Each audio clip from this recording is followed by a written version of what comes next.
so does the St. Raymond Annatis Foundation for Freedom, Family, and Faith. Hi, I'm Anne DeSantis, Executive Director.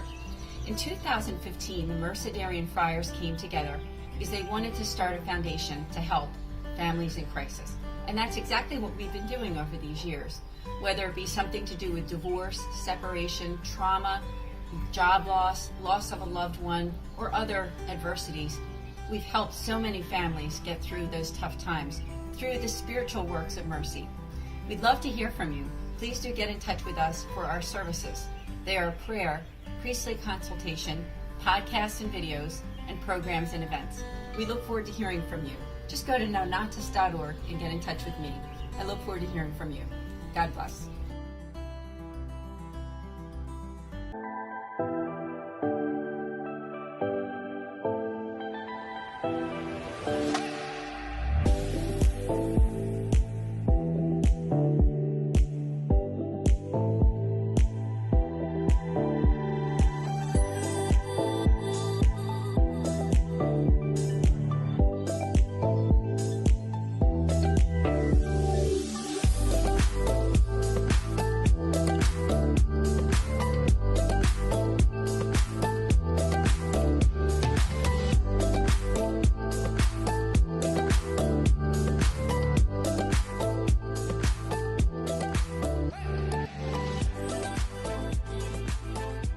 Fiat Ministry Network and Patchwork Heart Ministry present Journeys in Faith.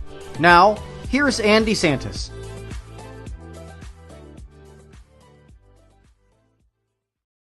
Good evening. Welcome to Journeys in Faith here on Fiat Ministry Network. This is Anne DeSantis. Great to be here with you.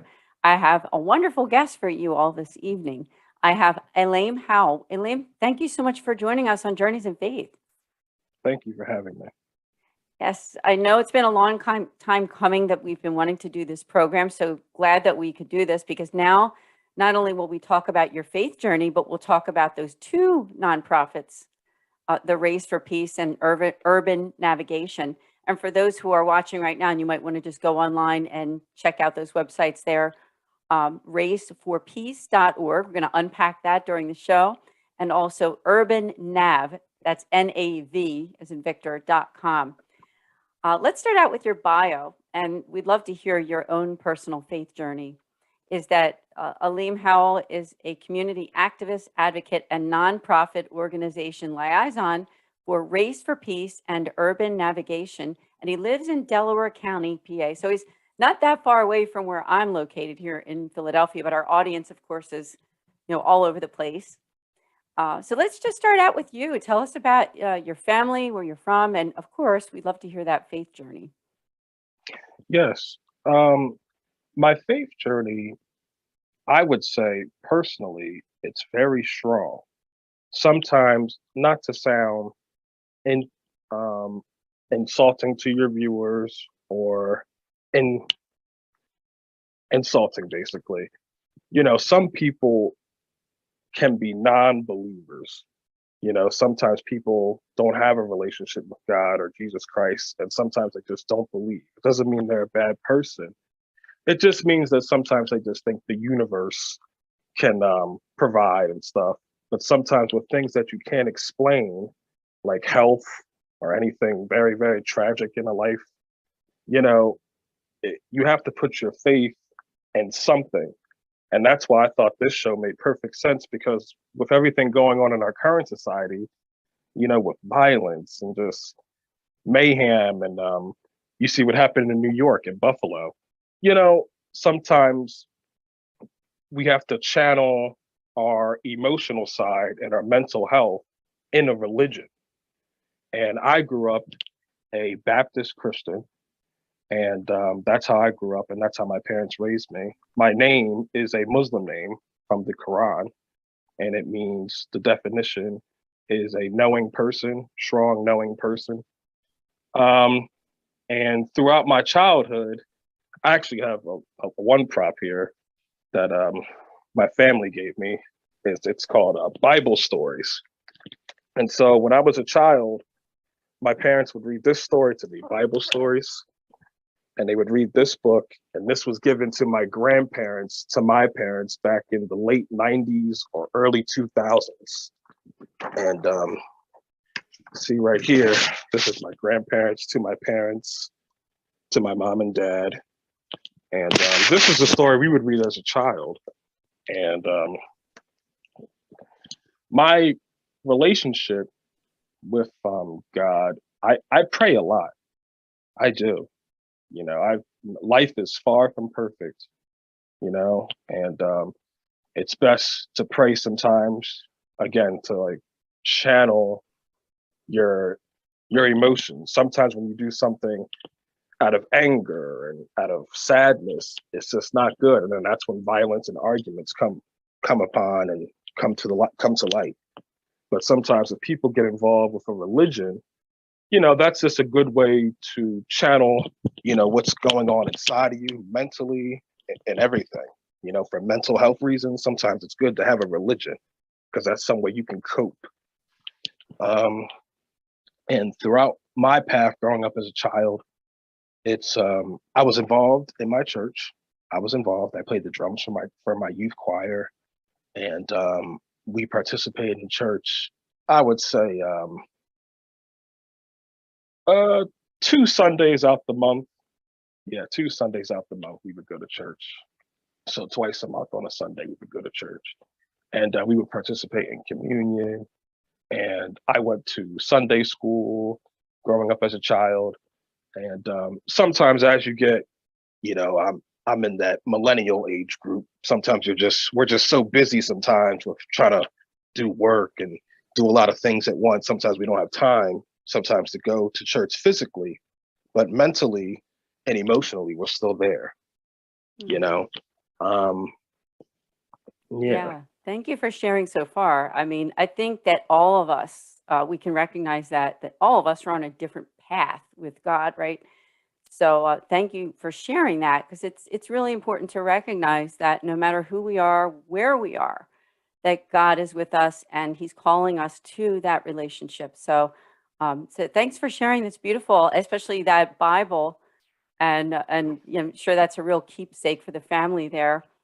And sharing your prayer journey, because I do believe from what you've expressed to me that your faith does have something to do with what you want, what you are involved with right now with these nonprofits, especially Race for Peace, which I believe you've been involved with a little bit longer, right?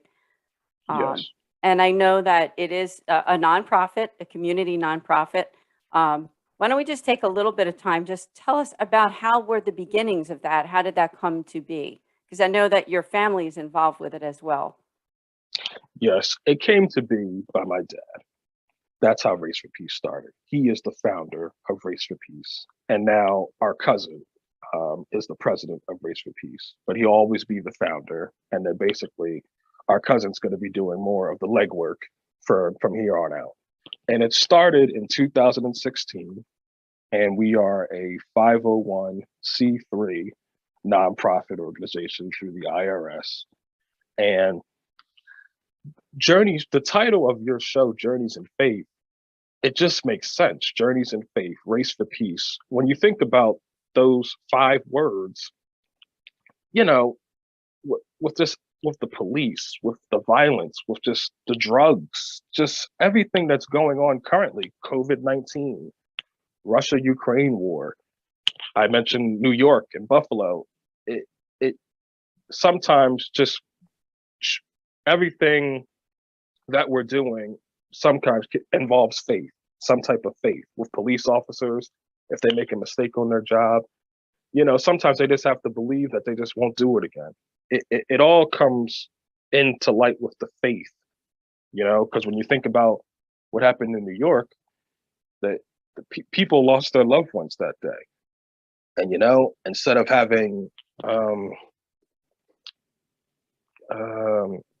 to like a payback type of attitude, I'm going to get payback, I want to go out and do something to another race of people just because he did something to our race, you know, and going back and forth in a war, you know, we all have to channel our emotions for our mental health in something. And sometimes taking out our own actions negatively is just a bad thing. It won't work. And sometimes going to church, hearing the pastor preach, hearing the word, that it can motivate people, even people who are non-believers. Sometimes it's good for motivation. Like, thank you, Lord, for waking me up this morning. Thank you, God, for my blessings. Thank you for everything you have given me, and be appreciative. You know what I'm saying? Sometimes life is far from perfect, and money, and it's just, but you just have to have some type of faith for mental health to channel yourself. Absolutely. It sounds like your faith, from what you're expressing, has made an impact on you to have that attitude of gratitude and to be able to do the work that you're doing every day. And so I just really appreciate you being here. I want to thank also the two people that connected us, which would be John Raschuti and Jill Freshy, who are actually former guests on this show. So make a shout out to them. And they were also a guest on my podcast with Bill Snyder on the Sowing Hope podcast, just to make that connection and thank them for bringing you here. Is there anything else that you'd like to share about that journey, that faith journey, and your family? Because obviously, your family came together for this mission. What's it like working day in and day out with your family on this mission together? Honestly, honest is the best policy. Sometimes there's minor disagreements. Sometimes with us working so closely with police officers and police departments, and us being African American and Black, we can it can just get a little bit tense at times. But we always made a way to have our events at local churches, such as churches in Philadelphia, churches in the main line, church, Bucks, Chester, Delaware, Montgomery, Philadelphia, any church in those counties. And so far, we had our events in Philadelphia churches so far, and we spoke at some mainline churches. And that's called the Race for Peace Summit events. And we wanted to have it at a church. My take on it is having an event at a church with police officers, it can make the atmosphere more calm. And then as soon as people walk through the door for a Race for Peace Summit, and they see a bunch of police officers there, their gun, their badge, it definitely calms down the atmosphere a little bit because they're in the house of the Lord. So it's not any yelling, it's a nice calm atmosphere. That's what we try to do. We're not out, rallying up outside in the street. Sometimes we have to do that. We did that one year where we marched with local senators and state representatives. We marched in Philadelphia. But sometimes to get your point across the best way, you have to do it in a calm atmosphere, and the tone and the vibe has to be just calm and soothing. And having our events at local churches, that's the strategy we took and the approach we took. And also the pastors of both churches were all for it. And one of the pastors is Pastor William J. Scott, and his church is in North Philadelphia, Harold O. Davis Church in Philadelphia. And also another pastor was Pastor Harry Lee Williams, and that's in West Philadelphia. And so those are the two churches we had summits so far, and the atmosphere was good, and those were positive outcomes. Because anytime you're in a church, it's not too much ego. There's no tension. There's really no, animosity when you're in the house of the Lord. For that, it's only for an hour or two, because you can't change everybody's opinions and stuff. But having things in a church, and if you go to church, it would at least make that few hours, 1 to 5 hours, good. And we think that we did something positive, and we changed people's mindset just a little bit, if that makes sense. It does. It does. And I also just want to recognize what you said about the violence. It's just such a terrible thing when we hear of these violent acts that happen throughout our country and the world. And what you're doing is a positive thing for that, this race for peace, and trying to bring that peace, like you said, that calm when you do these events, where the whole idea of doing these events within the church setting is I think, a really good combination of trying to bring God into it, right? Because it's very important for us to recognize him, because without him, there won't be peace, right? We need the Lord to help to bring that peace to our world and even to us personally. He brings that to us. So we do have to take a short break. Now, when we come back, we're going to learn more about these two nonprofits, and we are also going to learn about what's happening this coming year and beyond, and how you might want to support Race for Peace or Urban Navigation. We'll be right back here on Journeys in Faith.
Thank you so much for joining us on Journeys in Faith. Here we are again after our commercial break with Alim Howell, and he is with Urban Navigation and Race for Peace, which we talked a lot about during the first half of the show.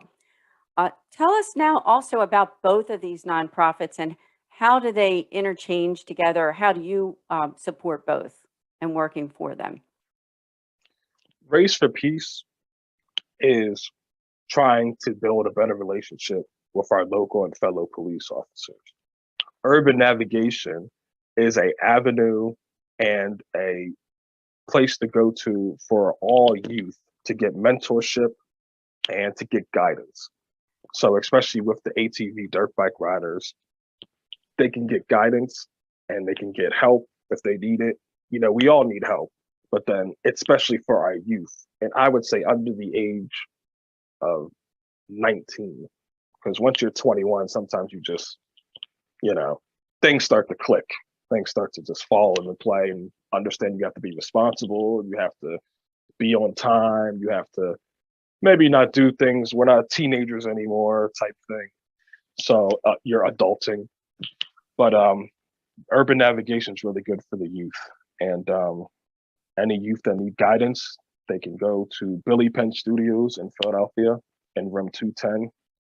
And that's where they can go to receive guidance and mentorship. And that's basically what Race for Peace and Urban Navigation, that's what they are, to sum it up in the short term, shorten it up. Yes, love it. And tell us more about what you do for each of those organizations. I know you're a little bit more with, you've been with Race for Peace. It is your own family's, nonprofit. How did the collaboration come to be with Urban Navigation? And do you recommend, so when people come to you from Race for Peace, do you also recommend Urban Navigation for some of those young people so that they can get that mentorship? I guess there's that collaborative work, isn't there? Yes. Our cousin, he and my dad's best friend, they founded Urban Navigation. So that's how the collaboration came together. And that's how everything formed, basically. And they are both members of Race for Peace as well.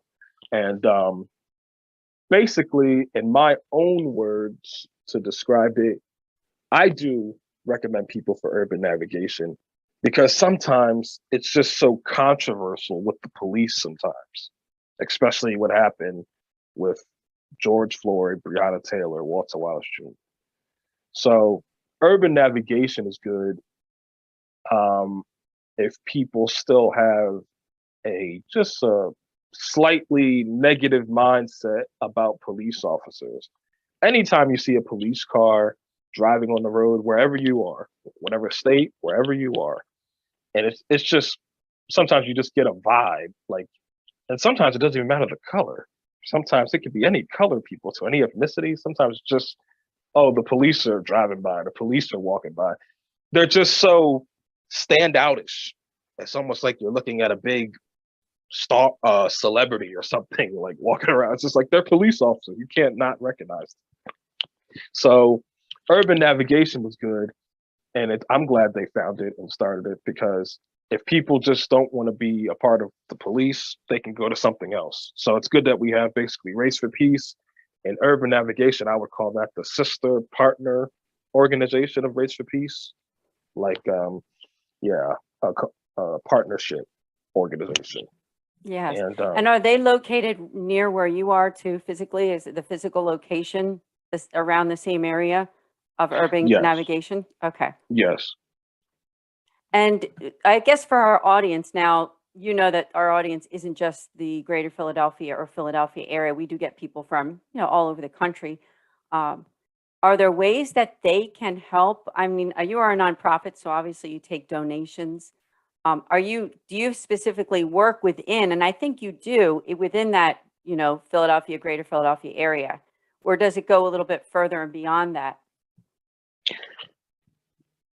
I would say that we're really Philadelphia based, but Okay. we do work and have been working since 2016 with Bucks County, Chester County, Delaware County, Montgomery County, and Philadelphia. So any township or borough in those counties, we would reach out to and we've been partnering with.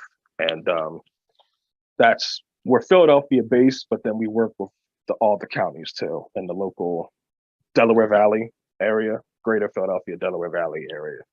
Yeah, And good to know. It's a big area. I mean, those 5 counties encompasses just so many people, so many neighborhoods, so many communities. So doing excellent work. Now tell us, is something going on this year? We're in 2022, springtime right now. Do you have any events that are coming this year, next year that we can keep an eye on? yes, this year in 2022, we have our Race for Peace, Unity in the Community. That would be at the King of Prussia Mall. And that's where police officers and local sports organizations, businesses, they have the table stands with when promoting their business and stuff, so it's not just Race for Peace. Everyone can get involved. And that's when they can meet and greet police officers if they want to talk about any issues in the neighborhood, or it can really just be a friendly, family-friendly event. And that's what we've been trying to push, basically a family-friendly event. And other events, like you talked about donations and stuff. We're trying to do book bag giveaways. So book bag giveaways for the schools and stuff, that's getting more of the youth involved. And that's really through urban navigation, but Race for Peace too. And book bag giveaways around the fall, if that's set up. And we always have our annual ice skating event. And that's where police officers and local citizens come out to the ice skating events.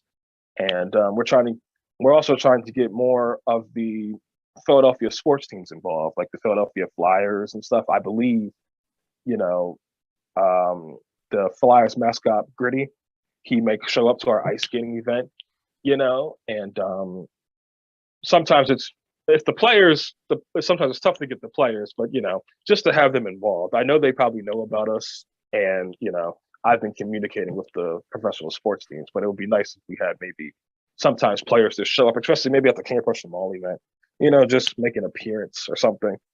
But we've been promoting it really well, and we've been doing everything we can do. And yeah, that's so far. Yeah, that's really a lot. A lot of great things are happening. So if they go to your website, will more information be there, especially for, like you said, the ice skating event, King of Prussia, the book bag giveaway? Are they listed there, or where else can people find out about it, and the dates, where to go, that kind of thing? Everything is monitored on our Race for Peace Facebook page, and that is RFPC social media. And same thing with urban navigation. Everything is caught up to date and monitored daily, monthly through at Urban Nav. So those 2 Facebook pages, everyone will find the information right there. Right. What is it like for you? Because I'm sure you've done some of these events before. We get to interact. You said the police officers there, the people are there. It's a really great community event. What is it like when you're there getting to meet these people, talk to them, maybe even minister to them a little bit, right? Because you're bringing peace. What you're doing is you're trying to bring those two groups together, the police officers, the people, in a common, peaceful place. So what is it like for you when you're having those interactions? For me, my experience so far in interactions, they've been very positive. But sometimes it's been really positive because Race for Peace is trying to help the police, basically. We're trying to work with them. We're not trying to protest and rally against them. That's another thing. So all my interactions, of course, are just going to be plain, just non-controversial because of, but when I see citizens coming out to our events, local citizens and stuff, and they never heard of Race for Peace before, those interactions are also positive, because we try to make all the events family friendly oriented, not negative vibes or negative tension and stuff like that. We just try to make it as family and as friendly as we can, because that's the best approach to take. Sometimes our organization, we probably could protest and it would be definitely national news and headlines if, we protested and just did a few things and put on certain t-shirts and stuff. But, we try to just make it as even street and it's just less negative tension as possible. So they all have been good. And then, the people, sometimes they just have to take a breath and then just realize that we're just here and they're just here today to just try to help and hear you out. You know what I'm saying? They're actually going to listen. That's the thing. They have to listen. We all have to listen, but definitely you have to hear the police officers out, hear the concerns, and maybe put something into action. That's the thing too. Sometimes you can't just brush it off. You have to try to take it into consideration and make a plan and make a goal for the future, especially for our youth. That's the whole point of this. Amen. Yes. I remember when John Raschuti, our common friend, and Jill Freshy told me about you. It was such a positive interaction of what you're doing for the community. So it's really getting out there that this is something very, very good. What about people who are living in other cities that might be listening, thinking, wow, I wish, something like that could come to my city? Are you having any plans to expand, or do you have advice for them on ways that they could get that started in some other city in this country? We are trying to expand. Okay. We're trying, but the way to expand, I've gotten some constructive criticism from local political offices, and it was positive constructive criticism. You have to have an event in their legislative district, sometimes senatorial legislative district in their town.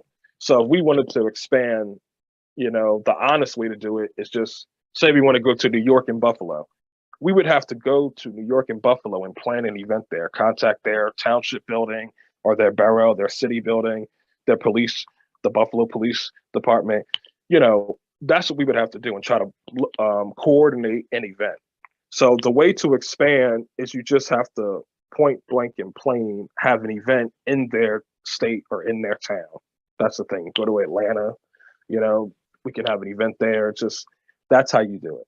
And that's the only way I can figure it out. And so far, that's what just the local political office has been telling me, like, have an event in our area and then we'll come out, and that's how you do it.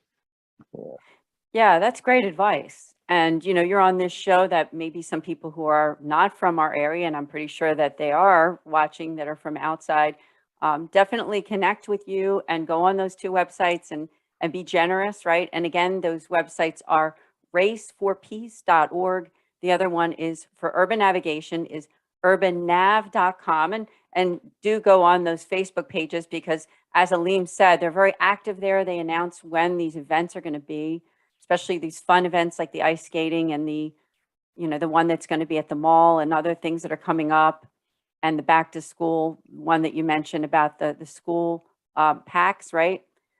That they're all beautiful things that you're doing. So I just want to personally thank you so much for taking the time to be on Journeys in Faith.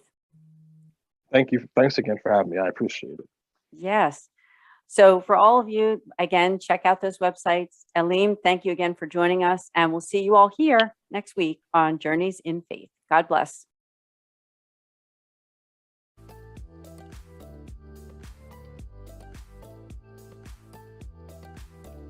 Journeys of Faith is a production of Fiat Ministry Network and Patchwork Heart Ministry.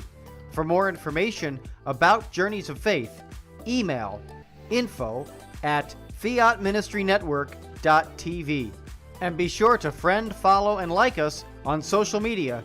Just search Journeys in Faith with Anne DeSantis.